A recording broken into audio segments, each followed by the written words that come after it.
Last class, I think we have discussed the introduce pannan nenikiren. The topic was introduced to you, and we discussed about the introduction to carboxylic acid and the definition, and then we have seen different kinds of carboxylic acid and the IUPAC nomenclature பார்த்தோம். அது எந்தெந்த இதில் இருக்குதுன்னு பார்த்தோம். All those things we have discussed in the last class. I think I am correct. Today let us see more detail about the carboxylic acids. We are going to see the structure, what is the structure of carboxylic acid, and some salts of carboxylic acid. We are going to see all those things. Come, let us go into the topic. The carboxylic acid, as you can see here, this is the structure of carboxylic acid. You can see here these are different structure I have shown here. COOH. COOH, that we have already seen that any compound have this type of structure is called carboxylic acids, and we are going to see the structural features of the carboxylic acid. What does it mean? As I have already explained in the previous class, it contains a carbonyl group. This is called carbonyl group, and this is called an alcoholic group. It contains both groups, alcohol, that is called hydroxyl group. That's why the name is carboxylic. Carbo, that means carbonyl group. Carbonyl இருக்கக்கூடிய carbo, and then hydroxylic groupல இருக்குல்ல அந்த XYL, அது ரெண்டையும் சேர்த்து தான் carboxyl அப்படின்ட்டு வந்தது இது பேர். அதனால் இந்த பேர்லேயே தெரியுது it has two functional group. அது நம்ம போன கிளாஸ்லேயே டீட்டெயிலாக சொன்னோம்.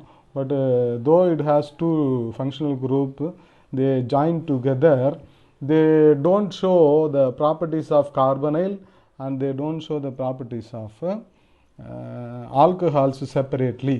they together show a single property அப்படின்னு நான் சொல்லியிருந்தேன். ரெண்டும் சேர்ந்து கார்பனைலுக்கு தனியாக ப்ராப்பர்ட்டி கிடையாது, ஓஹெச்சுக்குன்னு தனியாக ப்ராப்பர்ட்டி கிடையாது இந்த காம்பவுண்டில். இது ரெண்டும் சேர்ந்து ஒரே ஃபங்க்ஷனல் குரூப்பாக வரதால் தான் இது ஒரு தனி காம்பவுண்டாக நம்ம படிக்கிறோம்.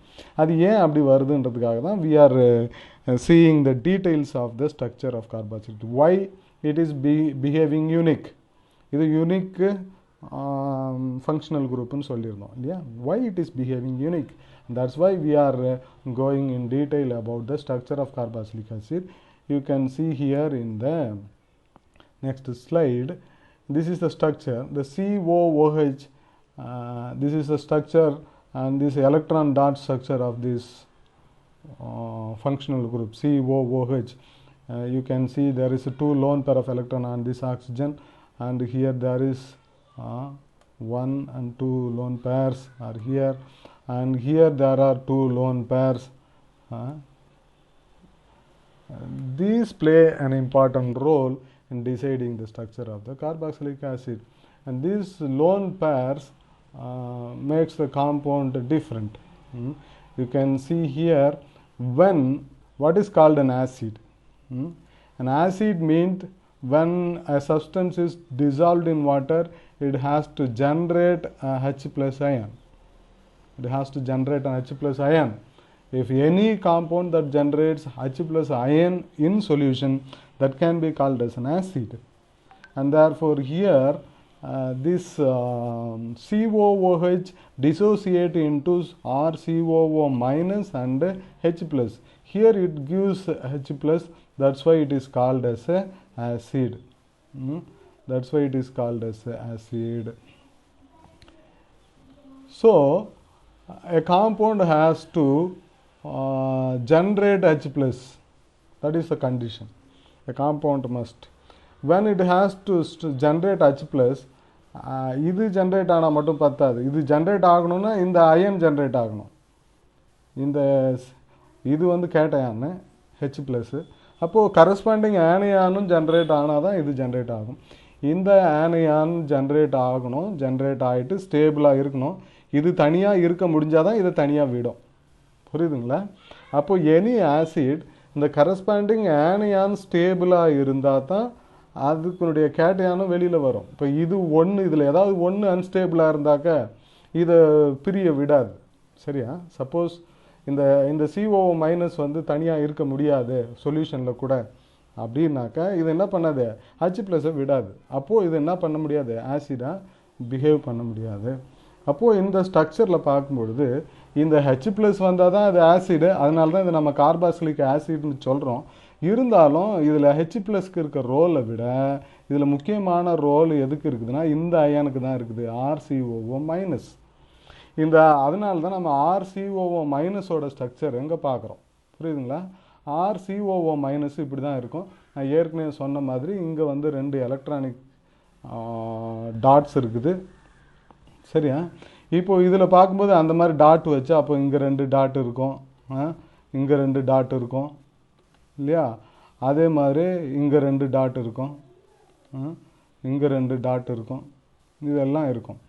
இது பத்தாவதுக்கு இங்கே எக்ஸ்ட்ரா 2 ஒரு அப்போது இங்கே வந்து 3 டாட் வரும். ஆக்சுவலி அந்த 3 டாட்டில் தான் ஒரு எலக்ட்ரான் எக்ஸ்ட்ரா இருக்கிறதால தான் இந்த மைனஸ் சார்ஜ் போடுறோம் இங்கே, சரியா? இதுதான் இந்த ஸ்ட்ரக்சர் ஆஃப் கார்பாக்சிலேட் அயன்.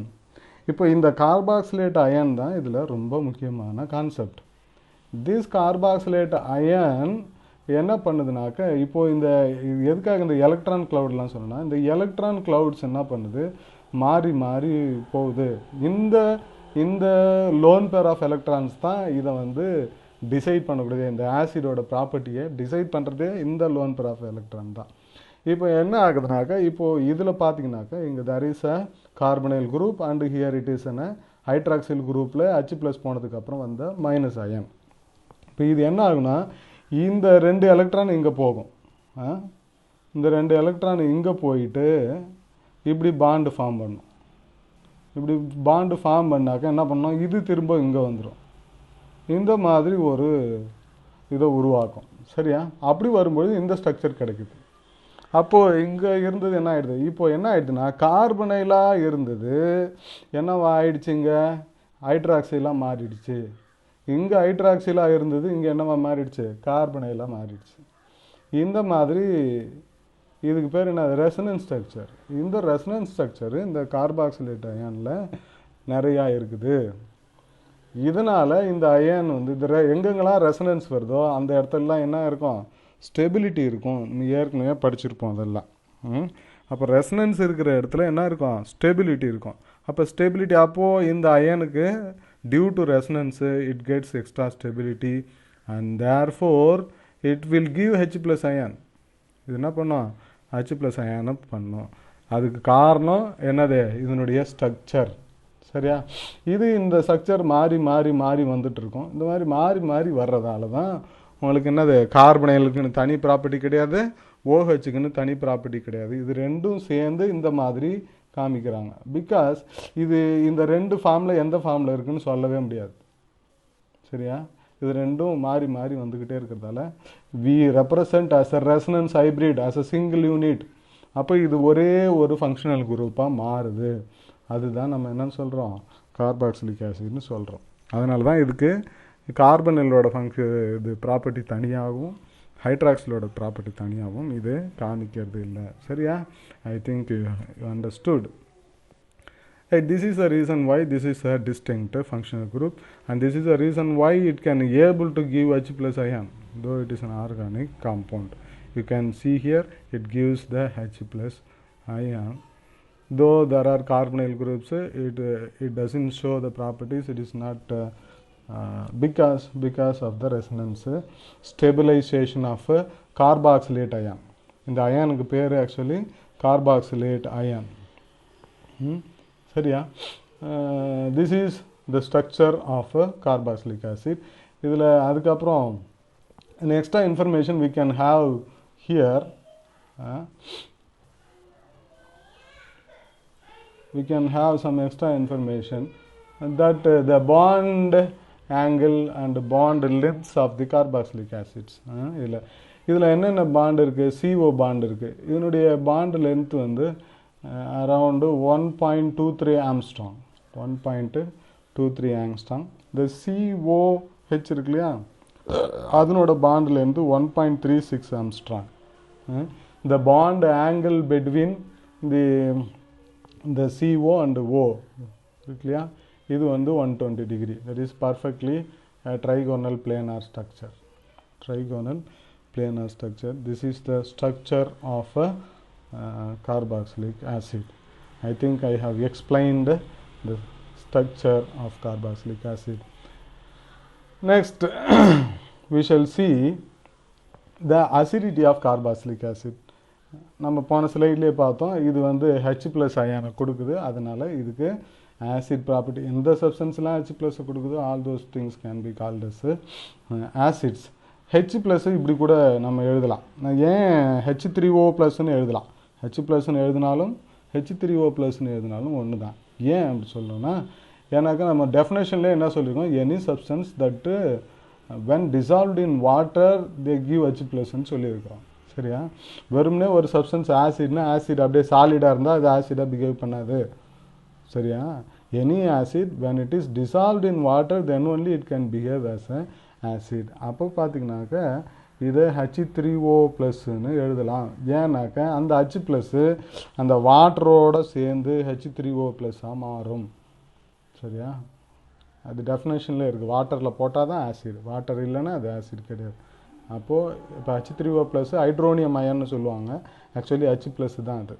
சரிங்களா? வாட்டரோடு சேர்ந்து அப்படி உருவாக்குது. This is have carboxylic acid. இப்போது இந்த ஆசிட் ஸ்ட்ரென்த்து பார்க்கலாம். இது ஏன் ஆசிடாக பிஹேவ் பண்ணுறதுக்கு ரீசன் நம்ம சொல்லியிருக்கிறோம் ஏற்கனவே. Due to the stability of carboxylate ion it can able to leave the H plus ion freely and therefore it behaves as a acid. But இது எந்த அளவுக்கு ஸ்ட்ராங் ஆசிட் அப்படின்னு பார்த்தா, நமக்கு ஆசிட்னால் நிறைய தெரியும். என்ன தெரியும்? சல்ஃபூரிக் ஆசிட் சொல்லுவோம், HCl சொல்லுவோம், நைட்ரிக் ஆசிட் சொல்லுவோம். இதெல்லாம் நமக்கு ஆசிட்னாலே இதெல்லாம் தான் ஞாபகம் வரும். பட் நம்ம இதையும் ஆசிட் சொல்கிறோம். அப்போ அந்த ஆசிடும் இந்த ஆசிடும் எந்த அளவுக்கு ஒரே மாதிரியானா இல்லை. சரியா? They are called as organic acid. Carboxylic ஆசிடுக்கு இன்னொரு பேர் என்னது? Organic acids. சரியா? நம்ம அந்த HCl, H2SO4, HNO3 இதெல்லாம் என்னது? Inorganic acids. They are called inorganic acids. அப்போது இந்த கார்பாக்சிலிக் ஆசிட்ஸ்லாம் என்னது? They are weak acids. They are weak acid. Actually இந்த ஈக்குவேஷன் வந்து ஈக்லிபிரியம் சிம்பிள் போட்டு இப்படி தான் எழுதுவாங்க. இந்த ஈக்குவேஷனை இப்படி தான் எழுதுவாங்க. காரணம், இது ஃபார்வேர்டில் டிசோசியேட் ஆகிற மாதிரி ரிவர்ஸில் அசோசியேட்டும் ஆகும். சரியா? That's why it is called as a weak acid. It is not a strong acid like HCl. HClலாம் எழுதுனோன்னா இந்த மாதிரி ஈக்லிபிரியம் சிம்பிள் போட மாட்டோம் நம்ம. HClக்கு நம்ம எப்போவுமே ஈக்லிபிரியம் சிம்பிள் போடுறது கிடையாது. இந்த இதில் we don't use equilibrium simple for HCl because அது தண்ணியில் போட்டால் டிசோசியேட் ஆயிடுச்சுன்னா டிசோசியேட்டட், அவ்வளோதான். It will not come back. HCl ஒன்றா சேர்ந்து இருக்காது. இதில் அப்படி கிடையாது. இப்போ இஃப் யூ டேக் ஒரு 100 மாலிகூல்ஸு இந்த ஆசிடு கார்பாக்சிலிக் ஆசிட் எடுத்திங்கனாக்கா நீங்கள் வந்து 100ம் டிசோசியேட் ஆகி இப்படி வராது. முடிஞ்சு போனால் ஒரு 30-20 கூட வராது. ஃபார் எக்ஸாம்பிள் இப்போ எடுத்துக்கிட்டோன்னா அப்போது 100ல் 30 தான் வருது இப்படி பிரியுதுன்னா, மீதி என்னது 70 அப்படியே தான் இருக்கும் இந்த மாலிகுல் பிரியாமல். இந்த மாதிரி ஆசிட்ஸுக்கு இது பேர் பார்ஷியல் டிசோசியேஷன். அதனால தான் இந்த ஏரோ மார்க் போடுறோம். இந்த பார்ஷியல் டிசோசியேஷன் இருக்கிறது எல்லாமே என்னது? வீக் ஆசிட்ஸ்னு பேர். அந்த மாதிரி கார்பாக்சிலிக் ஆசிட் கூட என்னது? ஒரு weak acid. It is not a strong acid like HCl or H2SO4 or HNO3.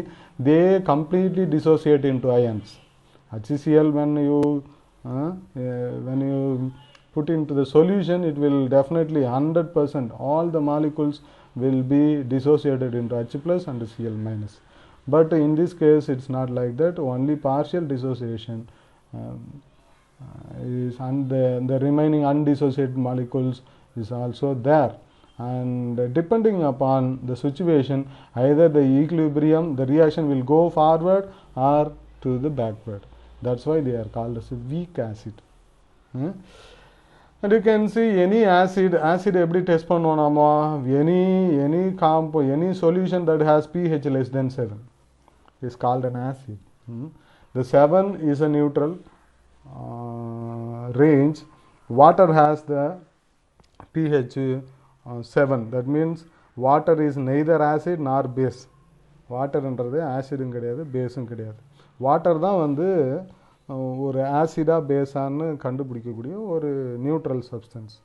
ஏன்னா வாட்டரில் ரெண்டுமே இருக்குது. H2Oன்றது எப்படி எழுதுவோம், H ப்ளஸ் OH மைனஸ் ரெண்டும் சேர்ந்தது தான் வாட்டர். அப்போது வாட்டரில் ஆசிடும் இருக்குது, பேஸும் இருக்குது. அப்போது இப்போ நம்ம ஆட் பண்ணக்கூடிய பொருள் எல்லாம் whatever substance we add into the water making the water into acid. Actually இந்த சப்ஸ்டன்ஸ் என்ன பண்ணுது, வாட்டரை ஆசிடாக மாற்றுது. இப்போ நம்ம ஒரு வாட்டரில் பேஸு போட்டோன்னா வாட்டரை என்னவா மாற்றுது, பேஸாக மாற்றுது. அதனால தான் when substances dissolved in water they will produce that property. புரியுதுங்களா? and therefore இப்போ இந்த H plus and OH minus எதில் இருக்குது, வாட்டரில் இருக்குது. அதனால் வாட்டர் இஸ் த ரெஃபரன்ஸ். வாட்டரோட pH வாட்டரில் பார்த்தீங்கன்னா H ப்ளஸும் OHும் ஈக்குவலாக இருக்கும். ஈக்குவலாக இருக்கிறதால அது நியூட்ரலாக இருக்குது. அது ஆசிடும் கிடையாது, பேஸும் கிடையாது. ஆனால் நம்ம அசிடிக் சப்ஸ்டன்ஸோ இல்லை பேசிக் சப்ஸ்டன்ஸோ அதில் ஆட் பண்ணும்போது அந்த ஈக்குவல் நம்பர் என்ன ஆகிடுது, ஷிஃப்ட் ஆகுது. அப்படி ஷிஃப்ட் ஆகும்போது தான் இந்த இதெல்லாம் மாறுது. இப்போ ஆசிட் போட்டோன்னா என்ன ஆகுனா pH லெஸ் தென் 7 வரும். pH உங்களுக்கு ஃபார்முலா ஏற்கனவே தெரியும். pHன்றது minus log of concentration of H plus ion. அதுதான் வந்து என்னது அதனுடைய formula. pH is equal to minus log of H plus. This is the formula for pH. அதாவது minus log of concentration of, அதாவது ஒரு சொல்யூஷனில் H ப்ளஸோட கான்சன்ட்ரேஷன் எவ்வளோ இருக்குதோ அதை பொறுத்து தான் pH கண்டுபிடிப்பாங்க. H ப்ளஸ் அயான் எந்த அளவுக்கு இருக்குதோ அதனுடைய கான்சன்ட்ரேஷனை வச்சு கண்டுபிடிக்கிறது தான் என்னது pH. அந்த pH வந்து எவ்வளோ இருக்குனாக்க கரெக்டாக 7. அந்த கான்சன்ட்ரேஷன் வந்து 10⁻7 இருக்கும் H ப்ளஸ். மொத்தம் பார்த்தீங்கன்னாக்கா 10⁻14. அதில் H ப்ளஸ் பார்த்தீங்கன்னாக்கா 10⁻−7 வரும். அப்போ இந்த ஃபார்முலாவில் போடும்பொழுது அது என்ன வரும், கரெக்டாக 7 வந்துடும். இந்த ஃபார்முலாவை 10⁻−7 போடும்பொழுது ரிசல்ட் உங்களுக்கு என்ன வரும், 7 வந்துடும். அதனால் வாட்டர் எடுத்துக்கிட்டிங்கனாக்கா என்னுடைய pH 7. அப்போ ஆசிட்ஸுக்கெல்லாம் என்ன ஆகும், pH குறைஞ்சி போயிடும், கீழே இருக்கும். அப்போ எனி காம்பவுண்டாக இந்த மாதிரி கார்பாக்சிலிக் ஆசிடும் pH 7 தான், less than 7. But what about organic acid? இப்போ இந்த pH ஸ்ட்ரென்த் இருக்கு இல்லையா, ஸ்ட்ராங் ஆசிடா வீக் ஆசிடான்னு, அதை எதை வச்சு சொல்லுவாங்கன்னா இப்போ கான்சன்ட்ரேஷனை பொறுத்து தான். வெறும் ஆசிடை வச்சு மட்டும் சொல்கிறது இல்லை. pH strong acid week acid எதை வச்சு சொல்கிறாங்கன்னா டிசோசியேஷனை வச்சு சொல்கிறாங்க. அது எந்த அளவுக்கு டிசோசியேட் ஆகுது, அது ஸ்ட்ராங் ஆசிட். ஆனால் pHன்றது எதை வச்சு சொல்கிறாங்கன்னா அப்போ concentration of H plus ion. இப்போ HCl இப்போ வெறும் ஆசிட் எடுத்தோன்னா அதுக்கு pH லெவல்லாம் சொல்ல முடியாது. இப்போ HCl கம்மியாக போட்டோன்னு வச்சுங்களேன், அப்போ அதில் டிசோசியேட் ஆகும், பட் கம்மியாக தான் H ப்ளஸ் இருக்கும். இப்போ அதனால் pHன்றது ஒரு என்னது, ஒரு சப்ஸ்டன்ஸோட ஆசிடோட ஸ்ட்ரென்த்தை குறிக்கக்கூடியது இல்லை pH. pHன்றது எதுனா சொல்யூஷனோட ஆசிட் லெவலை குறிக்கக்கூடிய ஆசிட் ஸ்ட்ரென்த்து. இப்போ ஒரு தண்ணி எடுத்துக்கிட்டு கொஞ்சமாக H ப்ளஸ் போட்டோம், H ப்ளஸ் ஸ்ட்ராங் ஆசிட் தான். பட் கொஞ்சமாக போட்டோம்னாக்கா அது pH என்னவாக இருக்கும், கம்மியாக தான் இருக்கும். அதாவது கம்மியான 7க்கு க்ளோஸாக தான் இருக்கும், சரியா? பட் அதிகமாக போட்டோம்னா குறைஞ்சிரும். இப்போ அதிகமாக போட போட இது எந்த அளவுக்கு போக முடியும்னா, இப்போ HCl போட்டிங்கன்னா அப்படியே குறைஞ்சிக்கிட்டே வரும். அப்படியே 5, 4, 3 அப்படின்லாம் வந்துடும். இப்போ நம்ம ஸ்டமக்கில் நமக்கு செரிக்கிறதுக்கு சுரக்குது இல்லையா, இந்த டைஜஸ்டிவ் ஜூஸ், அதில் வந்து HCl அதிகமாக இருக்குது. அப்போ அந்த நம்மளுடைய ஸ்டமக்கோட pH வந்து -3. காரணம் அதில் அவ்வளோ கான்சன்ட்ரேட்டட். அப்போது இந்த pHன்றது கான்சன்ட்ரேஷன் ஆஃப் ஆசிடை சொல்லக்கூடியதை தவிர ஸ்ட்ராங் ஆசிடா வீக் ஆசிடான்னு சொல்கிறது கிடையாது. ஆக்சுவலி நிறைய பேர் கேட்பாங்க, இப்போ HClக்கு என்ன pH சொல்ல முடியாது. ஏன்னா அது எந்த அளவுக்கு சொல்யூஷனில் போட்டிருக்கோன்றதை பொறுத்து தான் சொல்ல முடியும். சல்ஃபரிக் ஆசிடுக்கு pH என்ன அப்படின்னு நம்மளால் சொல்ல முடியாது. ஆனால் ஒன்று என்ன சொல்லலாம்னா, இப்போ ஆசிட் இப்போ HCl யூஸ் பண்ணி pHஐ எந்த அளவுக்கு குறைக்கலாம் அப்படின்னா குறைக்கலாம், நிறையா குறைச்சினே போகலாம். 3 வரை குறைக்கலாம். ஆனால் இப்போ கார்பாக்சிலிக் ஆசிட் அந்த மாதிரி நம்ம போட்டோம்னா, கார்பாக்சிலிக் ஆசிட் போட்டால் கூட இது எந்த அளவுக்கு ஆசிட் போடுறோமோ அதுக்கு ஏற்ற மாதிரி தான் pH வேல்யூ வரும். இருந்தாலும் இப்போ கார்பாக்சிலிக் ஆசிடை நிறையா போட்டு நம்ம pH 3 வரை கொண்டு போக முடியுமானா முடியாது. ஏன்னா அதனுடைய டிசோசியேஷன் கெப்பாசிட்டி அந்த அளவுக்கு இல்லை. அதனால தான் நம்ம இதை வீக் ஆசிட்னு சொல்கிறோம். நீங்கள் எவ்வளோ தான் போட்டாலும் அதனுடைய pH ரேஞ்சு க்ளோஸ் டு 7 தான் இருக்கும். ஒரு 6 6.5 இப்படி தான் வருமே தவிர நீங்கள் கார்பாக்சிலிக் ஆசிடை நிறையா போட்டு என்ன கொண்டு போக முடியாது. 3 வரையோ 2 வரையோ அப்படி குறைச்சி கொண்டு போக முடியாது. பட் HCl வச்சு கொண்டு போகலாம், ஏன்னா அது ஸ்ட்ராங் ஆசிட். இவ்வளோ தான் டிஃப்ரென்ஸ். அதனால் ஆசிடுக்கு என்ன கிடையாது, பிஹெச் வேல்யூ கிடையாது. ஆனால் அந்த ஆசிடு தண்ணியில் எவ்வளோ கரைஞ்சிருக்கோ அதை பொறுத்து நம்ம பிஹெச் வேல்யூ சொல்லலாம். அதனால் பிஹெச்ன்றது how much H+ present in solution, that is important. இது ஒரு முக்கியமான டிஃப்ரென்ஸு நீங்கள் லேர்ன் பண்ணிக்கணும். நிறைய பேர் ஏன்னா ஜென்ரலாக சொல்லிடுறது, இப்போ HClக்கு pH 3, சல்ஃபூரிக் ஆசிடு pH 2 இப்படின்னு வந்து ஜென்ரலாக நிறைய பேர் சொல்லிடுறாங்க. That is not correct. HCl எந்த அளவுக்கு அந்த தண்ணியில் கரைஞ்சிருக்கோ, ஒரே HCl சொல்யூஷனுக்கு pH 3 சொல்லலாம், pH 4 சொல்லலாம். It depends upon how much HCl is dissolved in the water. அப்போது கான்சன்ட்ரேஷன் ஆஃப் H+ சொல்கிறது தான் என்னது pH. ஆசிட் ஸ்ட்ரென்த்தை சொல்லக்கூடியது pH கிடையாது. இது ஒரு முக்கியமான difference you have to know. இப்போ லோவர் pHனாக்கா என்னதுன்னா ஸ்ட்ராங்கர் த ஆசிட், அது நம்ம சொல்லலாம். லோவர் pH வர போக முடியும் அப்படின்னா. அதே மாதிரி you can see here whenever there is an equilibrium reaction, நம்ம ஏற்கனவே சொல்லியிருக்கோம் இந்த ரியாக்ஷன் வந்து ரிவர்சிபிள் ரியாக்ஷன். இது வந்து ஈக்லிபிரியம் சிம்பிள், அதனால தான் போட்டிருக்கிறோம். இப்போது இந்த மாதிரி இதுக்கு வந்து ஃபிசிக்கல் கெமிஸ்ட்ரியில் we can derive equilibrium constant. ஒரு ரியாக்ஷன் நடக்கும்போது இது ஈக்லிபிரியம் கான்ஸ்டன்ட் நம்ம டெரைவ் பண்ணலாம் இந்த மாதிரி ஈக்குவேஷனில். இது வந்து ரேட் லா, கைனடிக்ஸில் நீங்கள் படிச்சிருப்பீங்க ரேட் லா. அப்போது வந்து ப்ராடக்டோட கான்சன்ட்ரேஷன் மேலேயும் ரேட் ஆஃப் த ஈக்குவேஷன் நீங்கள் பண்ணும்பொழுது இது ப்ராடக்ட் கான்சன்ட்ரேஷன் மேலேயும் ரியாக்டன்ட்டோட கான்சன்ட்ரேஷன் கீழேயும் போடுவோம். அந்த மாதிரி இது ஒரு ஈக்லிபிரியம் ரியாக்ஷன்ஸ் வரும்போது you can derive K equilibrium. அந்த K ஈக்லிபிரியம் தான் இது ஆசிட்ன்றதால நம்ம என்ன யூஸ் பண்ணுறோம், ஏ என்ற வார்த்தை யூஸ் பண்ணுறோம். ஆசிட்ன்றதால ஏ யூஸ் பண்ணுறோம். இதுவே பேஸாக இருந்தால் பி யூஸ் பண்ணுவாங்க. சரியா? இந்த மாதிரி நம்ம ஈக்லிபிரியம் ரியாக்ஷன்ஸ் அதனுடைய rate equation can be written like this. அப்போ அந்த ரேட் ஈக்குவேஷனுக்கு இஃப் யூ டேக் லாக், இப்போ if you are doing any thing on both sides, log ரெண்டு சைடு எடுக்கும்போது அதனுடைய வேல்யூ மாறாது. அதனால் we take log on both sides, what you will get log KA log இது. சரியா? இங்கே இருக்கிறது இந்த பக்கம் போயிட்டுருக்கோம், இது டிவிஷனில் இருக்கிறது எப்போவுமே என்ன பண்ணலாம், மைனஸ் போட்டு இந்த பக்கம் கொண்டு வரலாம். லாகோட ரூல் அது இல்லையா? இந்த மாதிரி பண்ண முடியும். சரியா? இதில் நீங்கள் பார்த்தீங்கன்னாக்க இந்த மைனஸ் லாகால் மல்டிப்ளை பண்ணுறோம். இந்த மைனஸ் லாக் ஆஃப் KA இதை தான் நம்ம என்னன்னு சொல்கிறோம், நம்ம ஏற்கனவே சொல்லியிருக்கோம். Pன்றது என்னது மைனஸ் லாக் ஆஃப் அப்படின்னு போட்டால் அது என்னன்னு போடலாம், Pன்னு போடலாம். இப்போ minus log of H plus PHன்னு போடும்போது மைனஸ் லாக் ஆஃப் K வந்து என்னன்றது PKAன்னு போடலாம். சரியா? அதே மாதிரி எங்கே பார்த்தீங்கன்னா minus log of H3O plus, இதை தான் நம்ம H ப்ளஸ்ன்னு சொன்னோம். அதனால் அதை என்ன போட்டிருக்கான், PHன்னு போட்டிருக்கான். அப்போ இது PKAவாக மாறிடுச்சு, இது PKHஆக மாறிடுச்சு. இங்கே மைனஸு, இது வந்து என்னது dissociated molecule and undissociated molecule, carboxylate ion இது. சரியா? இதுதான் இந்த ரேட் ஈக்குவேஷன். இதில் பார்த்தீங்கன்னாக்கா இது வந்து கான்ஸ்டன்ட்டு, இது ரெண்டும் ஒரு சொல்யூஷனில் இது ரெண்டும் இதாக இருக்கும். பட் இப்போ இந்த பிஹெச்சோட வேல்யூ எதை பொறுத்து இருக்குதுனாக்கா PKO இது ரெண்டுமே என்னது டைரக்ட்லி ப்ரொபோர்ஷனல். அதனால தான் நான் சொன்னேன் ஒரு இதுக்கு வந்து PKO வேல்யூ அதிகமாக இருந்தால் கூட அதை நம்ம என்னன்னு சொல்லலாம், ஸ்ட்ராங் ஆசிட்ஸு அப்படின்னு சொல்லலாம். புரியுதா? I think I have explained the acidity of carboxylic acid. இதுதான் இதனுடைய acid strength. Next we shall see what are the effects of substituent on acidity. நம்ம கார்பாக்சிலிக் ஆசிட் ஏன் ஆசிடாக இருக்குன்றதை எக்ஸ்பிளைன் பண்ணிட்டோம். அதனுடைய டீட்டெயில்ஸ்லாம் ஆசிட் ஸ்ட்ரென்த் பார்த்துட்டோம். இப்போது இதில் சப்ஸ்டியூன்ஸ் என்னென்ன போட்டால் இது ஆசிட் ஸ்ட்ரென்த் இன்க்ரீஸ் ஆகும் நீங்கள் பாருங்கள். நம்ம ஏற்கனவே சொல்லியிருக்கிறோம் இந்த any ion is unstable.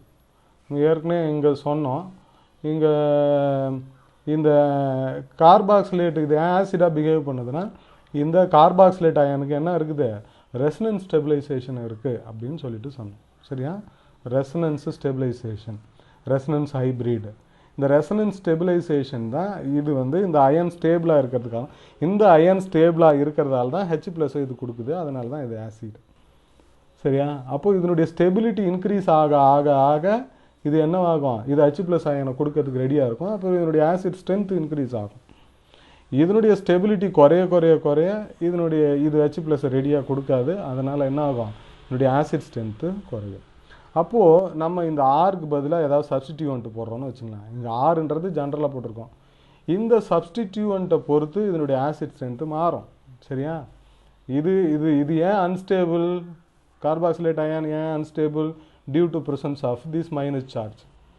Minus charge carboxylate அயானில் என்ன சார்ஜ் இருக்குது? மைனஸ் சார்ஜ் இருக்குது. இந்த மைனஸ் சார்ஜ் தான் இதை வந்து என்னவா மாற்றுது? அன்ஸ்டேபிளாக மாற்றுது. இந்த அன்ஸ்டேபிலிட்டியை தான் ரெசனன்ஸ் வந்து என்ன பண்ணுது? ஓரளவுக்கு ஸ்டெபிலைஸ் பண்ணுது. மைனஸ் சார்ஜ்ன்றது என்னதுன்னா எக்ஸஸ் ஆஃப் எலக்ட்ரான். எலக்ட்ரான் இங்கே எக்ஸஸாக இருக்குது, அதனால தான் இது ஸ்டேபிளாக இல்லை. இந்த எலக்ட்ரான் எக்ஸஸாக இருக்கிறது ஒரு இடத்துல அக்குமுலேட் ஆகிருந்துச்சுன்னா அது ஸ்டேபிளாக இருக்காது. எப்போவுமே சார்ஜ் ஸ்பீசிஸ் எல்லாமே அன்ஸ்டேபிள் தான். பட் அதை வந்து என்ன பண்ணுது, இந்த ரெசனன்ஸ் வந்து டிஃப்யூஸ் பண்ணி விட்டுடுது. இங்கே ஒரே இடத்துல இருக்கிற வேண்டிய இந்த சார்ஜை இந்த 3 ஆட்டமுக்குள்ளே டிஃப்யூஸ் பண்ணி விட்டுறதால என்ன பண்ணுது, இதுக்கு கொஞ்சம் எலக்ட்ரானிக் சார்ஜ் ஒரே இடத்துல இல்லாமல் அப்படி டிஃப்யூஸ் ஆகிருக்கிறதால கொஞ்சம் எக்ஸ்ட்ரா ஸ்டெபிலிட்டி கிடைக்குது. சரிங்களா? அப்போது இந்த என்ன மாதிரி சப்ஸ்டன்ஸ் போட்டால், இங்கே என்ன மாதிரி சப்ஸ்டியூண்ட் போட்டால் இந்த நெகட்டிவ் சார்ஜ் குறையுமோ அந்த எல்லாம் என்ன பண்ணும், இதை ஸ்டெபிலைஸ் பண்ணும். சரியா? என்ன மாதிரி சப்ஸ்டியூன்ஸ் போட்டாக்க இங்கே நெகட்டிவ் சார்ஜ் குறையுமோ அப்போ என்ன பண்ணோம், நெகட்டிவ் சார்ஜ் குறையும்னா எலக்ட்ரானை இங்கேருந்து வெளியில் எடுக்கிற மாதிரி எந்த சப்ஸ்டன்ஸ் போட்டாலும் அது என்ன பண்ணோம், it will increase the stability. Stability increase ஆச்சுன்னா என்ன பண்ணோம், இது ஆசிட் ஸ்ட்ரென்த், இது H+ ஈஸியாக கொடுக்குறோம். அப்போ ஆசிட் ஸ்ட்ரென்த்து இன்க்ரீஸ் ஆகும். அப்போது இங்கே ஆசிட் ஸ்ட்ரென்த் இன்க்ரீஸ் ஆகும்னா என்ன பண்ணோம், இதனுடைய ஸ்டெபிலிட்டி இன்க்ரீஸ் ஆகும். ஸ்டெபிலிட்டி இன்க்ரீஸ் ஆகணும்னா என்ன பண்ணோம், எலக்ட்ரானை வெளியில் எடுக்கணும். அப்போது எலக்ட்ரான் வெளியில் எடுக்கக்கூடிய எந்த குரூப்பாக இருந்தாலும் இதனுடைய ஆசிட் ஸ்ட்ரென்த்தை இன்க்ரீஸ் பண்ணும். That you can see here electron withdrawing groups. அப்போது those substituents that stabilize the carboxylate ion will increase the acidity or acid strength. அப்போது எக்ஸாம்பிளுக்கு பார்த்திங்கன்னா இப்போ அசிட்டிக் ஆசிட் எடுத்துக்கிட்டிங்கனாக்கா வீக் ஆசிட். அசிட்டிக் ஆசிட் வந்து ஒரு வீக் ஆசிட். அந்த அசிட்டிக் ஆசிட்லேயே வந்து நீங்கள் வந்து அதில் இருக்கக்கூடிய இந்த 3 ஹைட்ரஜன் இருக்கு இல்லையா, இந்த 3 ஹைட்ரஜனை எடுத்துகிட்டு வேறு ஏதாவது குரூப் போட்டிங்கன்னா, வேறு ஏதாவது என்ன குரூப் போடணும், ஆக்சுவலி எலக்ட்ரானை வித்ராயிங் குரூப்ஸ் போடணும். வேறு ஏதாவது எலக்ட்ரான் வித்ராயிங் குரூப்ஸ் போட்டிங்கனாக்கா, எலக்ட்ரான் வித்ராயிங் குரூப்ஸ் என்னது, இப்போ இந்த 3 ஹைட்ரஜனுக்கு பதிலாக என்ன போடலாம், ஒரு 3 ஃப்ளூரின் போடுறேன்னு பாருங்க. ஃபார் எக்ஸாம்பிள் ஒரு ஃப்ளூரின் போட்டாலே இதுக்கு பேர் அசிட்டிக் ஆசிட். இந்த அசிட்டிக் ஆசிடில் இருக்க இந்த ஒரு ஹைட்ரஜன் எடுத்துகிட்டு ஒரு ஃப்ளூரின் போடுறேன், அது வந்து ஒரு எலக்ட்ரான் வித்ராயிங் குரூப். ஒரு ஃப்ளூரின் போட்டாலே என்ன பண்ணுன்னா இதனுடைய ஆசிட் ஸ்ட்ரென்த்து 100 டைம்ஸ் இன்க்ரீஸ் ஆகுது. இதுவே 3 ஃப்ளூரின் போட்டோன்னா 1000 டைம்ஸ் இன்க்ரீஸ் ஆகுது இதனுடைய acid strength. That is the power of electron withdrawing groups. அப்போது அந்த கார்பாக்சிலேட் அயானில் இருக்கக்கூடிய அந்த எலக்ட்ரான் க்ளவுடை வந்து என்ன பண்ணணும், ரிமூவ் பண்ணக்கூடியது எல்லாமே என்ன பண்ணோம், அந்த கார்பாக்சிலேட் அயானை நல்லா ஸ்டேபிளாக வச்சுருக்கோம். அப்போ கார்பாக்சிலேட் அயன் ஸ்டேபிளாக இருந்துச்சுன்னா ஆட்டோமேட்டிக்காக அதனுடைய அசிடிட்டி இன்க்ரீஸ் ஆகும். And therefore electron withdrawing groups will increase the acidity of the carboxylic acids. அதுக்கு ஆப்போசிட் அப்படியே வந்து எலக்ட்ரான் டொனேட்டிங் குரூப். சரியா? ஏற்கனவே கார்பாக்சிலேட் அயானுக்கு ஸ்டெபிலிட்டிக்கு பிரச்சனை என்னதுன்னா அங்கே இருக்கக்கூடிய மைனஸ் சார்ஜ் தான். இதில் electron donating group, for example any alkyl groups, இந்த மாதிரி ப்ளஸ் ஐ குரூப்ஸ் நீங்கள் ஃபஸ்ட் இயரில் படிச்சிருப்பீங்க, ப்ளஸ் ஐ மைனஸ் ஐ எஃபெக்ட்னு. அந்த மாதிரி ஏதாவது எனி ப்ளஸ் ஐ குரூப்ஸு எலக்ட்ரான் டொனேட்டிங் குரூப்பு நீங்கள் ஆட் பண்ணினீங்கன்னா என்ன ஆகுனா, அங்கே ஏற்கனவே அங்கே அந்த O- தான் பிரச்சனை. அதில் நீங்கள் எக்ஸ்ட்ரா இன்னும் எலக்ட்ரானை கொண்டு போய் சேர்த்தா இன்னும் பிரச்சனை அதிகமாகிடும், ஸ்டெபிலிட்டி குறைஞ்சி போயிடும். ஸ்டெபிலிட்டி குறைஞ்சிச்சுனாக்கா இது H+ அயானை விடாது. சரியா? அதனால் அப்போ எனிதிங் தட் டீஸ்டெபிளைஸ்னா ஸ்டெபிலிட்டியை குறைக்கிறது. இது ஸ்டெபிளைஸுக்கு opposite. Carboxylate ion that will decrease the acidity of the compound, acid ஸ்ட்ரென்த்தை குறைக்கக்கூடியது.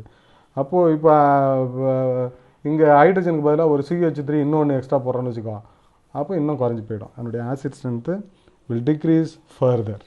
சரியா? அப்போது எலக்ட்ரான் வித்ராயிங் குரூப்ஸ் ஆட் பண்ண ஆசிட் ஸ்ட்ரென்த் இன்க்ரீஸ் ஆகும். எலக்ட்ரான் டொனேட்டிங் குரூப்ஸை இன்க்ரீஸ் பண்ண என்ன ஆகும், ஆசிட் ஸ்ட்ரென்த்து குறையும். சிமிலர்லி வித் அரோமேட்டிக் ஆசிட்ஸும் அதே மாதிரி தான். பட் அரோமேட்டிக் ஆசிட்ஸில் என்ன வரும்னா பொசிஷன் ரொம்ப முக்கியம். அது எந்த பொசிஷனில் அந்த கார்பாக்சிலிக் ஆசிட் இருக்கிறதுக்கு எந்த பொசிஷனில் அது வந்து இருக்குது, அது ரொம்ப முக்கியமானது. இப்போது கார்பாக்சிலிக் ஆசிட் இந்த இடத்துல இது பென்சாயிக் ஆசிட்னு வச்சுங்களேன்.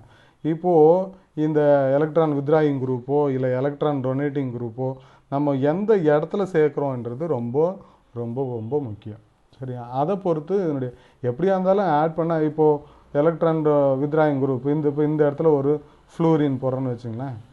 அப்போ பென்சாயிக் ஆசிடோட இந்த ஆர்த்தோ ஃப்ளோரோ பென்சாயிக் ஆசிடுக்கு கொஞ்சம் என்னவா இருக்கும், ஆசிட் ஸ்ட்ரென்த்து அதிகமாக இருக்கலாம். பட் மெட்டாவுக்கும் அதே லெவலில் இருக்குமானா இருக்காது, டிஃப்ரென்ஸ் இருக்கும். இதே ஃப்ளோரின் இங்கே போகிறதுக்கு பதிலாக இங்கே போட்டோன்னு வச்சுக்கோங்க, அப்போது உங்களுக்கு டிஃப்ரென்ஸு வேறு மாதிரி இருக்கும். சரியா? This is have the substituent also has an effect on the acid strength of carboxylic acid. Okay, then we shall see the next. I think I have explained the acids அதனுடைய structure, அது ஏன் ஆசிடாக இருக்குது, அதனுடைய different இது. Now we shall see, இது வந்து நான் போன கிளாஸ்லேயே சொன்னேன், பட் இருந்தாலும் we will remember some of the acids, organic acids that are present in nature. சரியா? இதெல்லாம் அசிட்டிக் ஆசிட் வினிகரில் இருக்குது, லாக்டிக் ஆசிடு சோர் மில்கில் இருக்குது, ஆரஞ்சில் சிட்ரிக் ஆசிட் இருக்குது, லெமனில் சிட்ரிக் ஆசிட் நிறையா இருக்குது, டாட்டாரிக் ஆசிட் இருக்குது. லெமனில் இன்னொன்று சொல்லலாம், விட்டமின் சி இருக்குது, that is called as ascorbic acid. ஆரஞ்சுலேயும் இருக்குது அது vitamin C which is called an ascorbic acid, அதையும் போட்டுக்கலாம். டாட்டாரிக் ஆசிட் டாமரிண்டில் இருக்குது. டாமரிண்டுன்னு என்ன, புளியில் இருக்குது. ஆன்டிஸ்டிங் எறும்போட அந்த கொடுக்கில் இருக்கக்கூடியது ஃபார்மிக் ஆசிடு. ஆப்பிளில் இருக்கக்கூடியது மேலிக் ஆசிடு. இதில் இருக்கக்கூடியது ஆக்சாலிக் ஆசிட், தக்காளியில், டொமேட்டோவில், all those thing. These are all some, there are variety of acids. இது ஏன் நான் சொல்கிறேன்னா, இந்த carboxylic acid are available in nature. Chemical லேபில் இது பண்ணுறதை விட நேச்சரில் ரொம்ப அதிகமாக இருக்குது கார்பாக்சிலிக் ஆசிட். நம்ம நிறையா சாப்பிட்டுக்கிட்டு இருக்கிறோம், அதுக்காக தான் நான் இதை சொன்னேன். சரியா? Right. Salts of next salts of carboxylic acid. What is called a salt? இது ஆசிட்னு வரும்பொழுது எப்போவுமே நம்ம ஆசிடு பேஸுன்னு வந்துட்டாலே நம்ம எதை பற்றி திங்க் பண்ணுவோம், சால்ட். பட் இது ஒரு முக்கியமான இது. இன்ஆர்கானிக் ஆசிடில் நம்ம சால்ட்டும் பார்த்துருக்குறோம், பட் ஆர்கானிக் ஆசிடில் இருக்கக்கூடிய சால்ட்டு ஒரு முக்கியத்துவம் இருக்குது அதுக்கு. அதை பற்றி நம்ம சொல்கிறோம். What is called a salt? நீங்கள் ஏதாவது ஒரு ஆசிட், if any acid and a base combine together, it will form a salt and water. You take any acid, any base, put it together, definitely you will get a salt. கண்டிப்பாக ஒரு salt கிடைக்கும். கண்டிப்பாக எல்லா ஆசிடும் எல்லா பேஸும் நேச்சுரலாக react பண்ணும். நீங்கள் எதுவுமே பெரிய ரியாக்ஷன் கண்டிஷனே போட தேவையில்ல. 2 ஆசிடையும் சால்ட்டையும் மிக்ஸ் பண்ணிங்கனாலே போதும், இமீடியட்டாக உங்களுக்கு என்ன கிடைக்கும், சால்ட்டு வந்துடும். சால்ட் வாட்டர், இது வந்து ஒரு ஜென்ரல் ஃபார்முலா.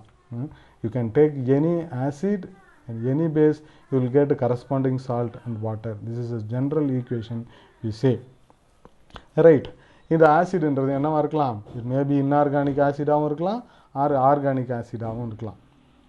இந்த பேஸ்ன்றது என்னவா இருக்கலாம், இன்ஆர்கானிக்காகவும் இருக்கலாம், ஆர்கானிக்காகவும் இருக்கலாம். there is no இது. இப்போ ஃபார் எக்ஸாம்பிள் நீங்கள் இங்கே பார்த்தீங்கன்னாக்கா இது வந்து ஒரு அசிட்டிக் ஆசிட், இது என்னது ஆர்கானிக் ஆசிட். இது வந்து என்னது ஆர்கானிக் ஆசிட். ஆர்கானிக் ஆசிட் இது வந்து என்னது இன்ஆர்கானிக் பேஸ். NaOHன்றது இன்ஆர்கானிக் பேஸ். இப்போ ஆர்கானிக் இன்ஆர்கானிக் இது ரெண்டையும் சேர்த்து அப்போ என்னது ஒரு கார்பாக்சிலிக் ஆசிடோட சால்ட் கிடைக்குது. கார்பாக்சிலிக் ஆசிடோட சால்ட் கிடைக்குது. சரிங்களா? நீங்கள் இப்போ சாதாரண இன்ஆர்கானிக் இப்போ எதுனாக்கா இப்போ HCl + NaOH போட்டால் என்ன வரும், சோடியம் குளோரைடு வரும், அது ஒரு சால்ட். அப்போ HCl வந்து an inorganic acid, sodium hydroxide is an inorganic base. இது ரெண்டும் சேர்ந்தால் உங்களுக்கு என்ன கிடைக்கும், an inorganic salt கிடைக்கும். சரி, inorganic salt. Right? This is how you get HNA. அப்போது மாற்றி கூட போடலாம். இன்ஆர்கானிக் பேஸு, அதாவது இங்கே இன்ஆர்கானிக் பேஸு ஆர்கானிக் ஆசிட் எடுத்திருக்கோம், இங்கே மாற்றி கூட போடலாம்.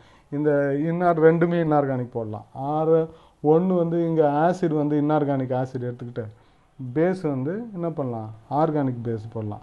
ஆர்கானிக் பேஸ் வந்து என்னதுன்னா நம்ம அடுத்த யூனிட்டில் படிப்போம் ஆர்கானிக் பேஸ். சின்ஸ் இந்த யூனிட்டில் நம்ம அது படிக்கிறதால ஆசிடை பற்றி பார்க்கலாம். சரி, அடுத்த யூனிட் ஆர்கானிக் பேஸ். ரைட், இப்போது இதில் ஒன்றும் பண்ண முடியாது. என்ன பண்ண முடியாது, ஆர்கானிக் ஆசிட் ஆர்கானிக் பேஸ் வச்சு சால்ட் பண்ண முடியாது. ஏன் பண்ண முடியாது, யாருக்காவது தெரியுமா? இப்போ நிறைய காம்பினேஷன் சொல்லிட்டேன். 2 இன்ஆர்கானிக் ஆசிட், 2 இன்ஆர்கானிக், அதாவது இன்ஆர்கானிக் ஆசிட் இன்ஆர்கானிக் பேஸ் போட்டு சால்ட் பண்ணலாம். ஆர்கானிக் ஆசிடு இன்ஆர்கானிக் பேஸ் வச்சு சால்ட் பண்ணலாம். அப்படியே மாற்றி கூட பண்ணலாம். இங்கே ஆர்கானிக் பேஸு இன்ஆர்கானிக் ஆசிட் ரெண்டும் சேர்த்து சால்ட் பண்ணலாம். எப்படி வேணாலும் சால்ட் பண்ணலாம். ஆனால் ஒரு காம்பினேஷன் மட்டும் பாசிபிள் கிடையாது. என்னது, ஆர்கானிக் ஆசிட் ஆர்கானிக் பேஸ் வச்சு சால்ட் பண்ண முடியாது. Is there any guess? நான் ஏற்கனவே அது ஆன்சர் கொஞ்சம் சொல்லிட்டேன். இல்லை, காரணம் என்னதுன்னா இது வந்து வீக்கு இல்லையா. ஆர்கானிக் ஆசிட்லாம் என்னது, வீக் ஆசிட். இன்ஆர்கானிக் ஆசிட்லாம் என்னது, ஸ்ட்ராங் ஆசிட். அதே மாதிரி இன்ஆர்கானிக் பேஸ்லாம் ஸ்ட்ராங் பேஸு, ஆர்கானிக் பேஸ் வந்து வீக் பேஸு. இதில் ஏதாவது ஒன்றாவது ஸ்ட்ராங்காக இருந்தால் தான் ரெண்டும் ஒட்டிக்கிட்டு இருக்கும். ரெண்டுமே வீக்காக இருக்கும்பொழுது என்ன ஆகிடும்னா தண்ணியில் போட்டால் கூட வந்துடும் தானா.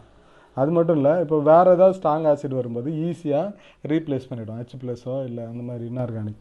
அதனால் தெர் இஸ் நோ, ஒரு சில ரிசர்ச்லாம் பண்ணி ஒரு ஆர்கானிக் ஆசிட் ஆர்கானிக் சால்ட்டை வச்சு ஒரு கிறிஸ்டல்லாம் எடுத்துருக்குறாங்க. பட் அதுதான் ஈஸி கிடையாது. அது ஈஸி கிடைக்கும். அதுக்குன்னு தனியாக ஒரு பேப்பர்லாம் பப்ளிஷ் பண்ணியிருக்கிறாங்க. They have separated a crystal with organic acid and organic base. மற்ற எல்லா காம்பினேஷனும் easily possible. That this is not easily possible because both are weak. ரெண்டுமே வீக்காக இருக்கும்பொழுது எப்படி ரியாக்ட் பண்ணலாம்? 2 சோம்பேறி வச்சு என்ன இது பண்ண முடியும்? இந்த மாதிரி அட்லீஸ்ட் ஒரு ஆளாவது ஸ்ட்ராங்காக இருக்கணும். அப்போ தான் உங்களுக்கு இந்த சால்ட் ஃபார்மேஷன் என்ன நடக்கும் ஈஸியாக. இந்த சால்ட் ஃபார்மேஷன் ஈஸியாக நடக்கணும்னா இதில் ஏதாவது இந்த 2 ஆசிட் பேஸ் இருக்கு இல்லையா, இதில் அட்லீஸ்ட் ஒன்றாவது என்ன இருக்கணும், ஸ்ட்ராங்காக இருக்கும்போது தான் ஈஸியாக நடக்கும். ரெண்டுமே வீக்காக இருக்கும்போது கொஞ்சம் கஷ்டம். ஏன்னா மற்ற சுச்சுவேஷனில் அது ஈஸியாக மாறிடும். சரியா? This is a reason why we don't have any organic and organic combination of a salt. Right, I think I explained salt. Right, இதில் வந்து ரைட் இந்த சால்ட்டில் வந்து அலிஃபேட்டிக் சால்ட்டும் இருக்கலாம், அரோமேட்டிக் சால்ட்டும். முதல்ல அஸ்டிக் ஆசிட் பார்த்தோம், அது வந்து அலிஃபேட்டிக்கு. இது வந்து same salt can also be formed in aromatic. சரியா? இது அரோமேட்டிக் ஆசிட். இங்கே பென்சின் ரிங் வந்துட்டாலே அது அரோமேட்டிக்கு, அவ்வளோதான். இந்த பென்சின் ரிங் வந்துட்டால இது வந்து இதுவும் கார்பாக்சிலிக் ஆசிட் சால்ட் தான், பட்டு என்னது aromatic salt. But aromatico, aliphatic, any compound can be formed. Right. Comparison. இதனால தான் ஏற்கனவே நான் சொல்லிகிட்டு இருந்தேன். பட் இருந்தாலும் we shall see again. The carboxylic acids are weaker than inorganic acid. இந்த டீட்டெயில்ஸ் தான் இந்த ஸ்லைடு வர்றதுக்கு முன்னாடி எல்லாத்தையும் நான் சொல்லிட்டேன். Right, they are weaker than inorganic acid but stronger than water. வாட்டரை விட ஸ்ட்ராங்கு, ஆல்கஹாலை விட ஸ்ட்ராங்கு. ஆல்கஹால் கூட அந்த அதில் OH இருக்கு இல்லையா, அதில் O- H+ன்னு பிரியும். அதனால் ஆல்கஹால் கூட கொஞ்சம் அசிடிக் ப்ராப்பர்ட்டி இருக்கும், அது ரொம்ப கிடையாது. அதேமாதிரி அசிட்டிலினிக் கூட கொஞ்சம் அசிடிக் ப்ராப்பர்ட்டி இருக்குது. அதனால் இந்த கார்பாக்சிலிக் ஆசிட் எந்த இடத்துல இருக்குன்னா அதனுடைய ஆசிட் ஸ்ட்ரென்த்து இன்ஆர்கானிக் ஆசிட்ஸை விட கம்மி. But it is stronger than water, alcohol, acetylene. These are all called week acids. இதெல்லாம் ரொம்ப வீக்கு. கார்பாக்சிலிக் ஆசிடை விட வீக் இதெல்லாம். அதனால் carboxylic acid lies in between. சரியா? இந்த கார்பாக்சிலிக் ஆசிட் இப்போ HClலாம் நம்ம கிறிஸ்டலாக பார்க்கல இல்லையா. HCl, sulphuric acid, nitric acid இதெல்லாம் நீங்கள் கிறிஸ்டலாக பார்த்துருக்கீங்களா? கிடையாது. லிக்விடில் கொண்டாந்து வைப்பாங்க லேபில் இல்லையா, லிக்விட் தான். Actually they are gases. HClன்றது கேஸு. சல்ஃபூரிக் ஆசிடில் கூட SO3 அந்த கேஸஸ் தான் டிசால்வ் பண்ணி உங்களுக்கு ஆசிடாக கொடுக்குறாங்க. அதனால் you cannot have a crystal. But organic acid அப்படி கிடையாது. ஆல் ஆஃப் தம் ஆர் நான் வாலடைல் சாலிட்ஸ்.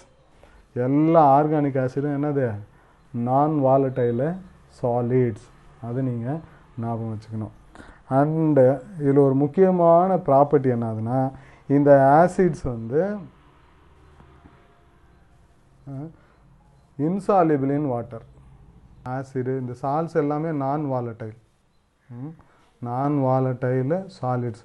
நல்லா இப்போ பென்சாயிக் ஆசிட்லாம் பார்த்தீங்கன்னாக்கா என்ன இருக்கும், aromatic acid white colour solid. அது உங்களுக்கெல்லாம் இப்போ தேர்ட் இயர் வரும்போது அதெல்லாம் தருவாங்க ப்ராக்டிக்கலுக்கு. சரியா? பட் நிறையா இப்போ ஆக்சாலிக் ஆசிட் ஒரு சாலிடு, அது அலிஃபேட்டிக்காக இருக்கலாம், அரோமேட்டிக்காக இருக்கலாம், எல்லாமே என்னது நான் volatile solid. Accept acetic acid, அது வந்து ஒரு லிக்விடு. ஒரு சில lower molecular weight formic acid, acetic acid இதெல்லாம் கொஞ்சம் லிக்விடு. இதுலேயே அசிட்டிக் ஆன்ஹைட்ரேட் எடுத்திங்கன்னா கொஞ்சம் உங்களுக்கு சாலிடாக கிடைக்கும், அது கூட லிக்விட் தான். ரைட். இப்போது இதனுடைய அட்வான்டேஜ், இப்போ இந்த சால்ட்டோட அட்வான்டேஜ் என்னன்னா, they are soluble in water. இதுதான் முக்கியமானது. இப்போ ஆசிட் எடுத்திங்கன்னா, இப்போ இன்ஆர்கானிக் ஆசிட், இது அரோமேட்டிக் ஆசிட் எடுத்துக்கிட்டிங்கன்னு வச்சுக்கோங்க. அரோமேட்டிக் ஆசிடோ அலிஃபேட்டிக் ஆசிடோ, லோவர் மாலிகுலர் அலிஃபேட்டிக் ஆசிட்ஸ் எல்லாம் தண்ணியில் கரைஞ்சிரும். இப்போ ஆக்சாலிக் ஆசிட் தண்ணியில் கரைச்சிரும் ஈஸியாக. அதே மாதிரி அஸ்டிக் ஆசிட் தண்ணியில் ஈஸியாக கரைஞ்சிரும். இதெல்லாம் அலிஃபேட்டிக் ஆசிட். பட் பென்சாயிக் ஆசிடை தண்ணியில் கரைக்க முடியாது. நிறைய அரோமேட்டிக் ஆசிட்ஸை என்ன பண்ணும், தண்ணியில் கரையாது. They are insoluble in water. But when you convert them into salt, அதுதான் இந்த சால்ட்டோட முக்கியத்துவம். Convert them into salt, they are easily soluble in water. இப்போது பென்சாயிக் ஆசிட் வந்து தண்ணியில் கரையாது. ஆனால் சோடியம் பென்சோயேட்டு இமீடியட்டாக தண்ணியில் கரையும், போட்ட உடனே கரையும். பென்சாயிக் ஆசிட் தண்ணியில் கரையாது. இது ஒரு முக்கியமான ப்ராப்பர்ட்டி. அதை வச்சு தான் நம்ம அதை நிறையா இதுக்கு யூஸ் பண்ணுறோம். அதனால தான் நம்ம சால்ட்ஸ் ஆஃப் கார்பாக்சிலிக் ஆசிட்க்கு கொஞ்சம் எம்ஃபசிஸ் பண்ணி படிக்கிறது காரணம் அதுதான். when you convert carboxylic acids into their salts, they are easily soluble in water, some of them. அதுவும் அல்கலி மெட்டல்ஸோட சால்ட்டாக கன்வெர்ட் பண்ணோம். சோடியம் ஹைட்ராக்சைடு, பொட்டாசியம் ஹைட்ராக்சைடு அந்த மாதிரி பண்ணோம். பட் அயன், காப்பர் இந்த மாதிரி டிரான்சியன் மெட்டல்ஸ், அந்த மாதிரி ஹெவி மெட்டல்ஸோட சால்ட்டாக உருவாக்குனீங்கன்னா அது என்ன பண்ணாது, தண்ணியில் கரையாது. அதெல்லாம் தண்ணியில் கரையாது. இதெல்லாம் கொஞ்சம் முக்கியமானது. And there are very few which are both soluble in water and organic solvent. சரியா? இப்போ இந்த சால்ட் வந்து என்ன ஆகுனா, இப்போ இந்த அல்கலி மெட்டல்ஸோட சால்ட் இருக்கு இல்லையா, இது வந்து தண்ணியில் கரையும், பட் ஆர்கானிக் காம்பவுண்டில் கரையாது. ஆனால் ஆசிட் பார்த்திங்கன்னா தண்ணியில் கரையாது, ஆனால் ஆர்கானிக் காம்பவுண்டில் கரையும். அப்படியே ஆப்போசிட்டு, அதனுடைய ப்ராப்பர்ட்டியை தலைகீழ மாற்றி விட்டுறோம் சால்ட்டாக மாற்றும் பொழுது. எஸ்பெஷலி இந்த அல்கலி மெட்டல்ஸோட சால்ட்டு. சோடியம், இப்போ பென்சாயிக் ஆசிட், அது வந்து ஒரு ஆசிட். அது என்ன பண்ணாது, தண்ணியில் கரையாது. ஆனால் என்ன பண்ணோம், ஆர்கானிக் சால்வெண்ட்ஸில் ஈத்தர்லையோ அதில் போட்டால் நல்லா கரையும். அப்படியே ஆப்போசிட்டு, பென்சாயிக் ஆசிட் சோடியம் பென்சோயேட்டாக மாற்றிட்டிங்கன்னா அது என்ன பண்ணாது, தண்ணியில் கரையும் உடனே. ஆனால் ஆர்கானிக் சால்வெண்ட்டில் கரையாது. இந்த மாதிரி ப்ராப்பர்ட்டியை தலைகீழ மாற்ற விடுது இந்த சால்ட்ஸ்.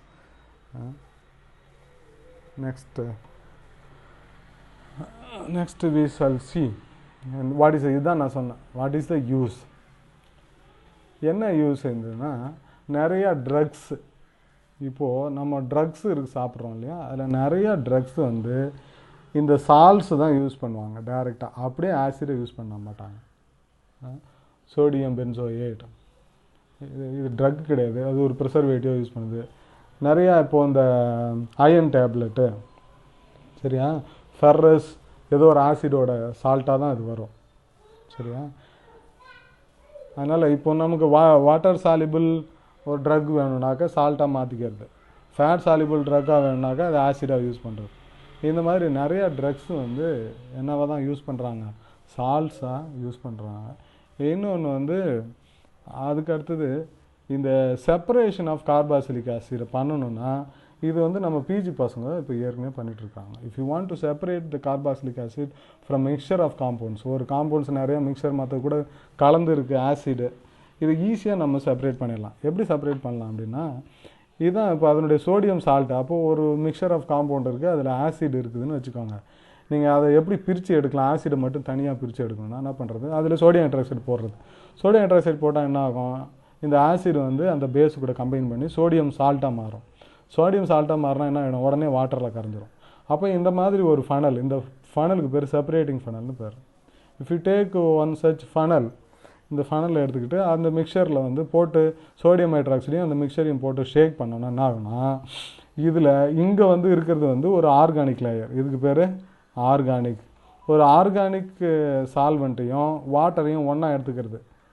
ஆர்கானிக் சால்வெண்ட்டும் வாட்டரும் என்ன ஆகாது, ஒன்றா எப்போவுமே ஒன்று சேராது, தனித்தனியாக தான் நிற்கும். பார்த்தீங்களா, இதில் மேலே நிற்குது.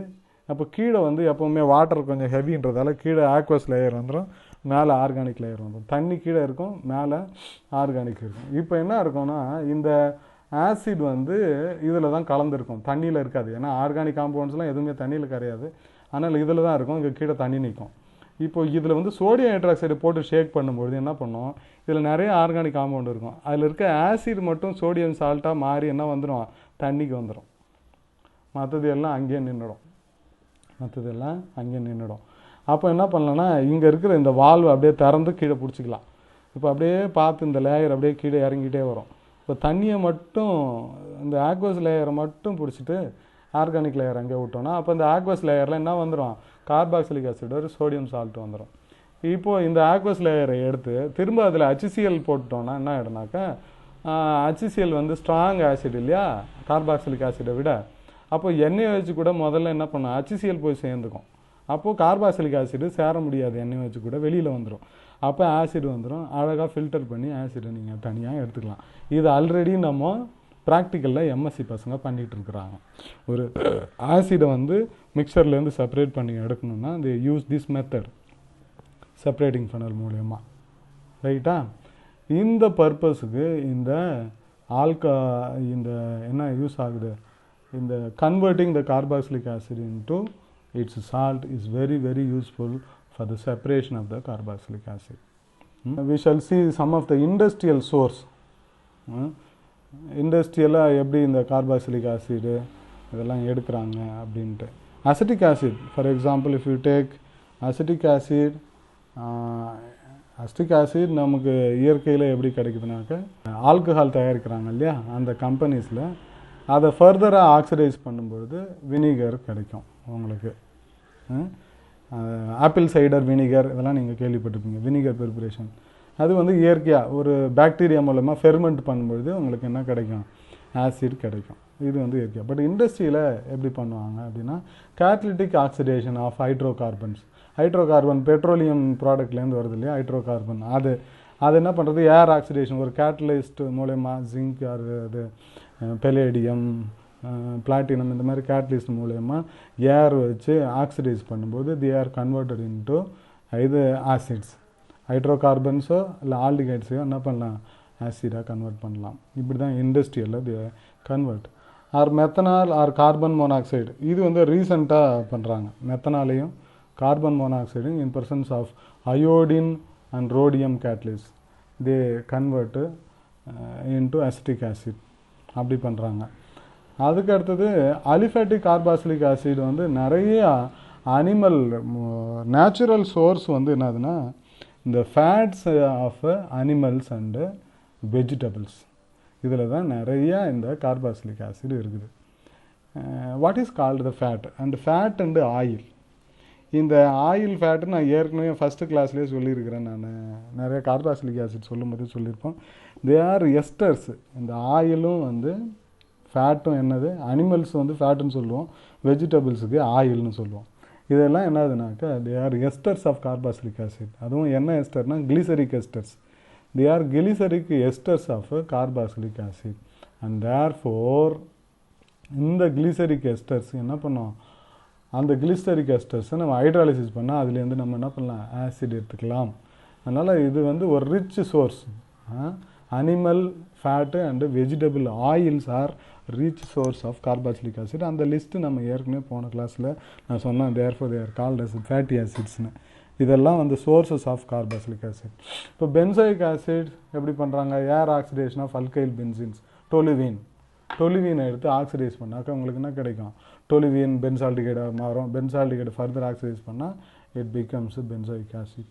This is how industrially they convert acids. Right, I think I have completed the lesson. Next class we shall see the properties of the acids. I think we have completed the class. In the next class we shall see the properties of preparation and properties of carboxylic acid. If you have any doubt, you can ask me. நான் இந்த வீடியோவை நான் upload பண்ணுறேன், யூடியூப்பில் upload பண்ணுறேன், அந்த லெசன்லேயும் upload பண்ணுறேன். அதுலேயும் போய் நீங்கள் ரிப்பீட்டடாக பாருங்கள். எப்போல்லாம் டெஸ்ட்டு வருதோ, இது ஒரு அட்வான்டேஜ் உங்களுக்கு. எப்போல்லாம் டெஸ்ட்டு வருதோ நீங்கள் என்ன பண்ணலாம், இந்த வீடியோவை ஒரு டைம் அப்படியே போய் இப்படி ஃபாஸ்ட் பண்ணி அங்கங்கே தேவையான இடத்துல பார்த்துக்கலாம். சிஏ டைம்லலாம் இந்த உங்களுக்கு புரியலன்னா திரும்ப போய் பார்த்துட்டு நீங்கள் கொஷின்ஸ் எல்லாம் அட்டன் பண்ணிக்குவாங்க. அது ஒரு அட்வான்டேஜ் இந்த வீடியோவில். I think this will be very useful. Right, I think we shall finish the class.